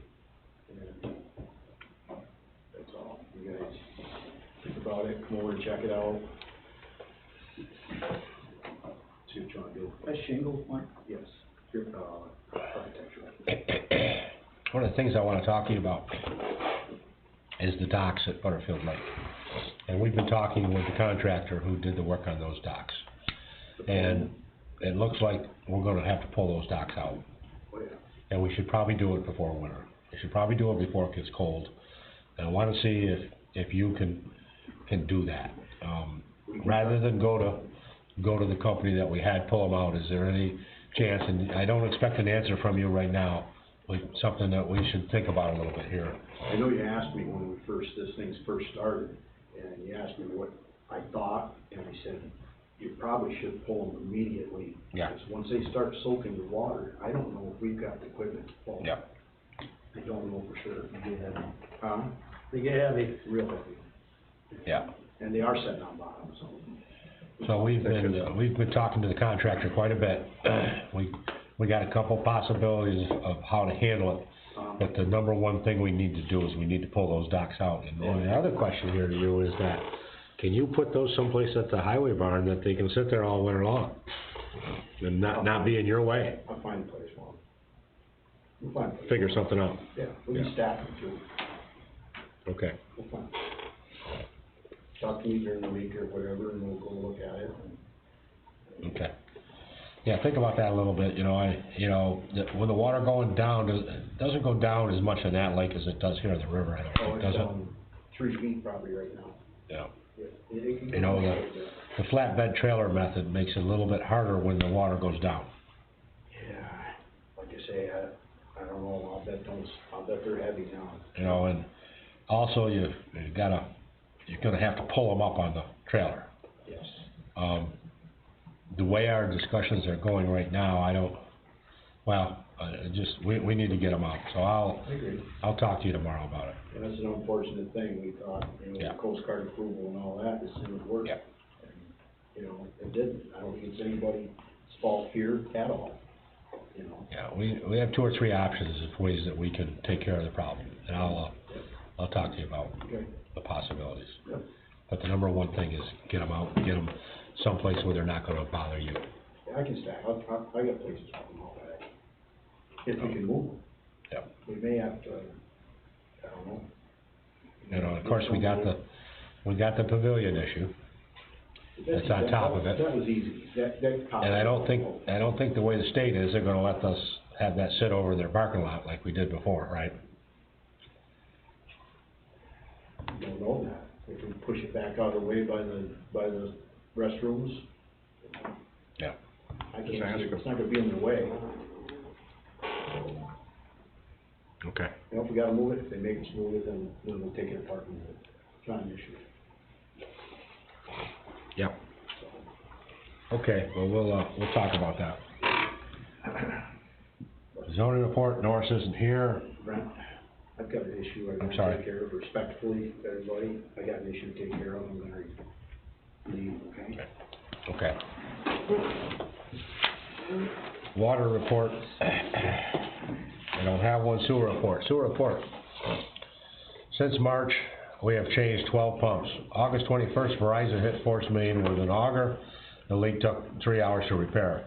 Verizon has been billed for the damages it cost. I was there at the scene during this issue. The manager or the foreman for Verizon gave us his business card and said, here, send the bill to this. So I know that Jamie and Jay have worked diligently on putting a bill together, and we sent that out to them. Village of Alex Bay has taken our solids to Watertown, done for the year. There was 3 loads that went from Redwood to Watertown. You've been doing daily and monthly testing reports and sand bed maintenance. DPW has been mowing, they've been working on signs, they installed cage for the court records in that room. I believe they got that all done. That's the sewer report. Teamster negotiation update, I wasn't there, has anybody got anything to report? Is that something for executive session? Yep. But, just to say that, we have had a Teamster negotiation meeting. Yes. I think you have another one, do you have another one scheduled? I don't believe so. Yeah. Well, depending on what goes on in our Yep. executive session. Okay. Scheduled budget work session for Thursday, 9/24. That's tomorrow at 1 p.m. I think we already agreed upon this. Everybody's okay with that? That's tomorrow at 1. You want me to be alive? Yeah, really.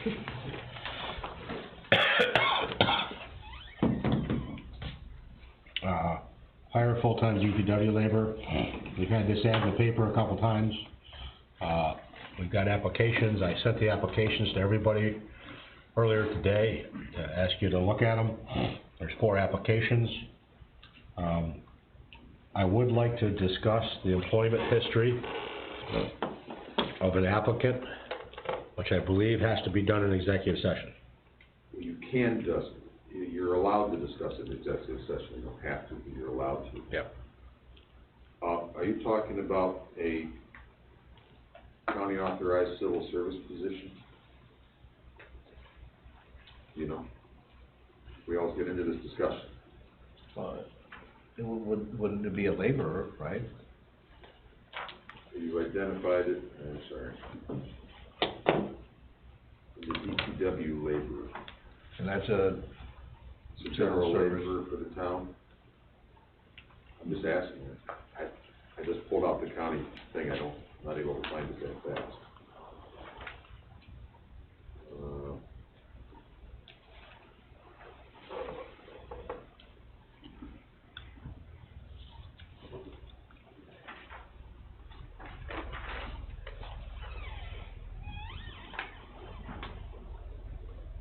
Okay, just simple laborer, that's right, okay, all right. okay? Yep. If we take action, we have to come out of executive session, back into public session to take action, correct? It is a town board appointment. No actions allowed in executive. Not unless you take minutes in executive session, which you don't want to, so, but it is a town board appointment, so yes, the town board has to vote to appoint if that's what you're going to do. Okay. Okay. Okay. Court clerk comptroller audit. We've talked about this before, and I don't believe that we gave Bob the go-ahead to proceed with taking action in relation to our court clerk audit. I think we've all talked about it. I think we wanna take action to recover the funds that the comptroller's office said that we were, the word is defrauded or whatever. I guess I need a motion from the board to do what But follow through on it. we wanna do. So you're gonna you make a motion that we take action against the, Well, not so much against, that we follow through with what we've started, that's all. Because the controller told us and that, Yeah. to do that. yeah. So Mike, you're making a motion. Yeah. Second, I'll second it. second by Roddy. Any discussion? All those in favor signify by saying aye. Aye. All those opposed, none. Okay, I just need a motion to renew the Garth Hogan contract for the sewer operator license backup for $1,200 a year. Can we do that by month? What's that? Can we do that by month? Or are we gonna, I think it would be, not need this I think it shortly? would be for 12 months from now. No, but that's a good point. Let's say, when's Oh, Jamie, in when's Jamie case gonna- Jamie gets the, Yeah, That's a real good point. So that looks like about $100 a month, right. $1,200? yeah. That's a real good idea. My discussion with him was $1,200, so that means I have to Well, it'll still be 1,200 for a month renegotiate. here. Well, 100 a month, For $100 a Okay. month. right? It's just backup, right, he's not there. Right. No, there's nothing saying we have to have all we have to have is a But when we backup did operator. it, but when we did it with him in the past, he required us to pay him the amount for 1 year in advance, or at the beginning of his contract. Can we verify that? He required it that last time, Okay. and that is what he's looking for this time, I know, because I spoke to him. Well, could we explain to him that we should have our own here in a while? We can try. How long before Jamie could possibly have a license? I don't know, Jesse, if you know that process, but I believe it's, you know, his test might not be for a couple months. Rob, maybe you know, his test might not be for a couple months. He doesn't get an answer Or is it just, on or that is it just test. like an online test that's given? No, He has to go to. he's gotta go somewhere. Well, you gotta go to a testing facility, I Right. think, which is one of those generic online testing facilities, to take the exam. I think the coursework's all online now, right? No, it is, Yeah. yeah. Yeah. You used to have to go to Morrisville Yeah, or Okay. somewhere and go through the education, but now you can do it all online, which is good. Rob, do you have anybody that can cover this position for us, so we can pay you by the month? Well, they, in the past, they've let me sign off on the DMRs until you get a certified operator, but they become more and more picky about letting me do that. I was gonna say, when we dealt with them on this situation a year or 2 I years did that ago, for you once before, they were more picky. They wanted a physical name and person yeah, and a contract. yeah. Yeah, I mean, I can ask them, but, But my understanding is Jamie's done all the coursework. That's what? It's just the test is the only is that the thing. only thing he has to do? Yeah. Yeah. So I think if he take the test, that should be pretty quick. Yeah, once he takes the test and he passes it, then he's certified. But it's, the question is, when is that happening? But if it's online, is it open-ended, you know, that you could do it tomorrow? Yeah, I don't know how it is now with COVID. Yeah, I'm not I think sure. they tried to make it pretty flexible, so. How soon is this guy gotta know? He's waiting for us to bring the contract to him now. And our current contract expires any day. Oh. And we're required by the DEC to have a backup person. I mean, I can ask Jackie, I don't know, is it Jackie or Paula Jacobs or Jackie Smith? I think it's Jackie Smith. This is Jackie Smith. I could email Jackie and ask her, you know, do we have to have this backup operator? And Jamie's certification is right around. Imminent, yeah. Yeah, I would just simply ask, I'd like to hold off. yeah. And then put Jamie to get on the list, take the exam. Okay. You know, you have a low-grade sewer operator, it's a sand filter, it's not a very complicated plant to operate, I so. get why we went without a backup for quite a while, then all of a sudden, something goofy happened. No, that's in the regulation, Right. you gotta have a We have backup no option. operator, they just haven't enforced it. They were letting us go there for They a while. let you slide, Yeah, that's what I'm but saying. they're buckling down now on Okay. everybody. Yeah, well, the last time we got, was that a couple years ago, when they do their annual, Inspection. and that's something they specifically said. Yep, yep. And it always takes time to get a replacement, cause you can't even take the test to become certified until you get a year of operating experience. They make you get documentable operating experience, so you just can't automatically, Yeah. you know, sit a guy down and have him take the test and pass He's it. done all that. No, one more question, do they have one that's certified down here? I don't know. Yeah, well, and Dank's their backup operator, Yeah. so they got a ton of people with different licenses, cause they hire a lot of ex-municipal operators and have them under their, you Yep. know, in their wheelhouse, so. But I don't know if the village has an operator now, do they? I'm just worried about a lapse. I don't know. And if I know the DEC, they're not, they don't wanna see a lapse. Well, didn't the village hire the guy from Morristown? Yeah. Oh, I think you're right, Was that water or Well, they sewer? did. yeah, Well, I think you're right. yeah. Well, that's the water, that water guy. Is that Well, I water? think sewer too. I think sewer's Dank, isn't it? I'm not sure. But I think the village had a discussion about getting away from using dank. Yeah. I don't know, but I know that the Morristown guy is a water guy. Sure he's not sewer too? No, it's just water. Is he? Is there any way the village could be the backup? That's what I was I asking, mean, yeah. Or we talked about Orleans has 3 certified operators. That doesn't matter, their plant is different than our plant, and they have, their operator has a different license, does that matter? No, I think, so it's a grade, right? There's grade 1, 2, 2A, 3, Well, they're 3, higher than 4. us. And as long as it's higher, and they have, there's all 2As, I think, which are higher than yours, so. Or, maybe you're a 2A here, I don't know. Goes by a point system.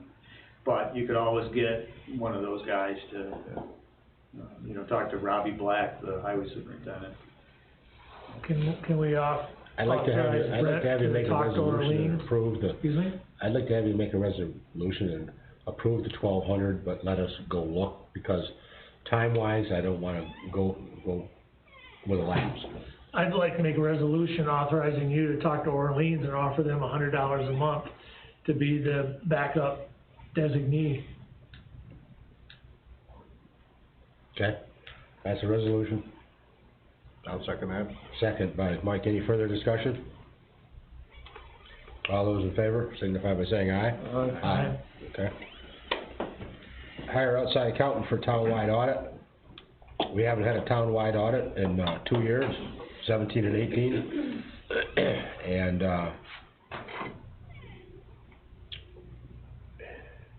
I sent letters to 3 accounting firms about prices and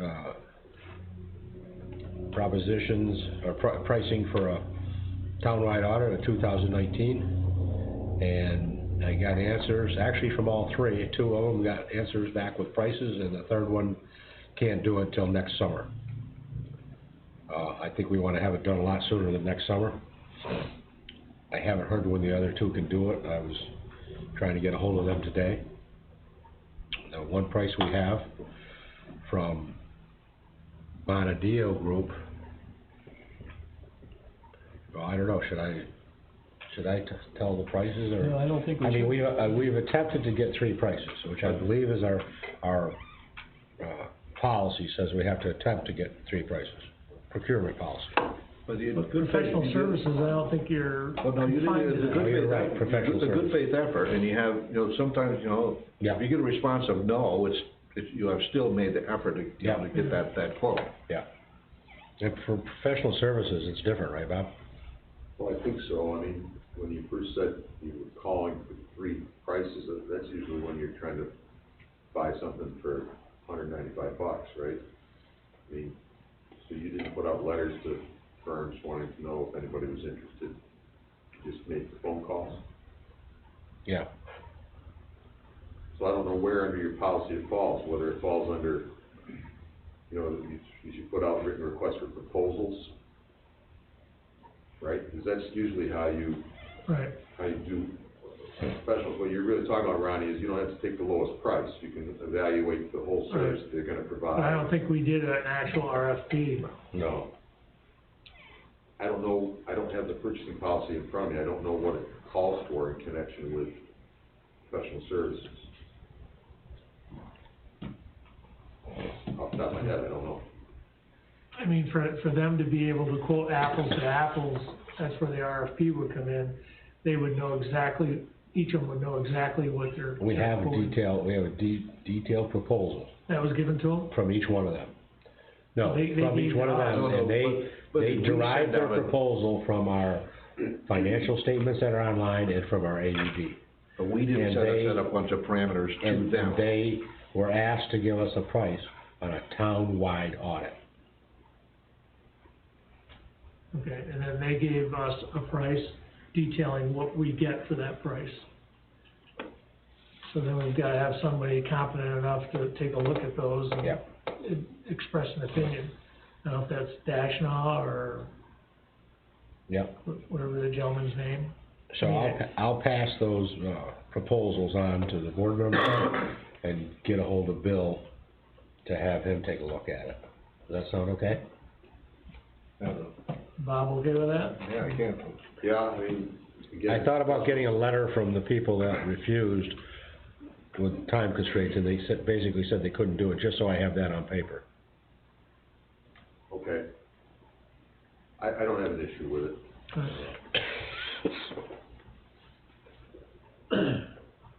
Okay?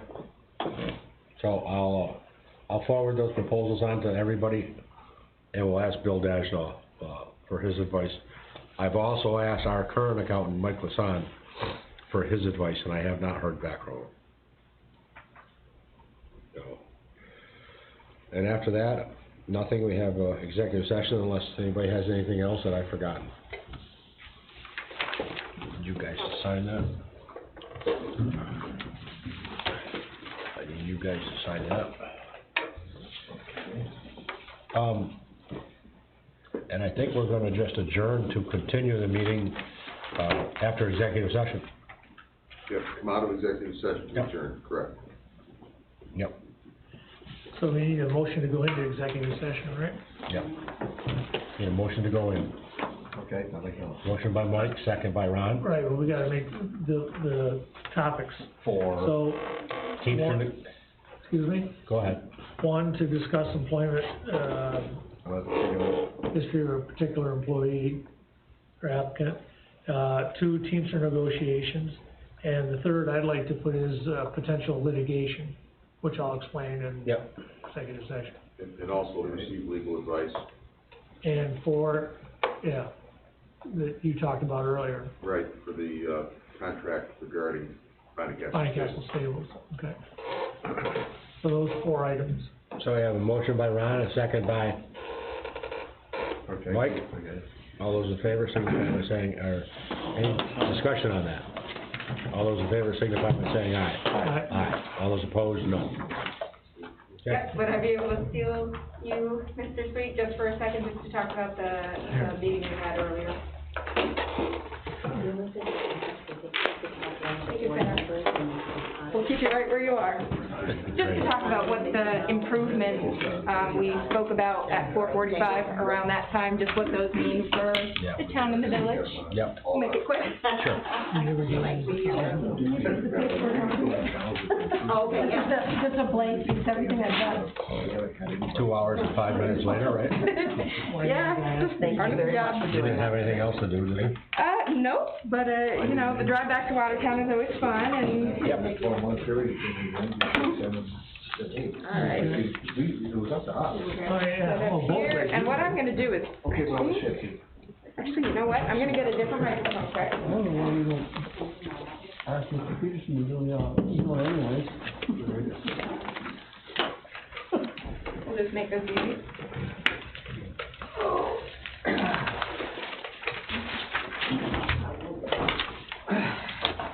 What I'm gonna do is set this right about here, and it'll pick you up, so we don't need to move it. Now I can switch it just a little bit closer. You get all those signed, John?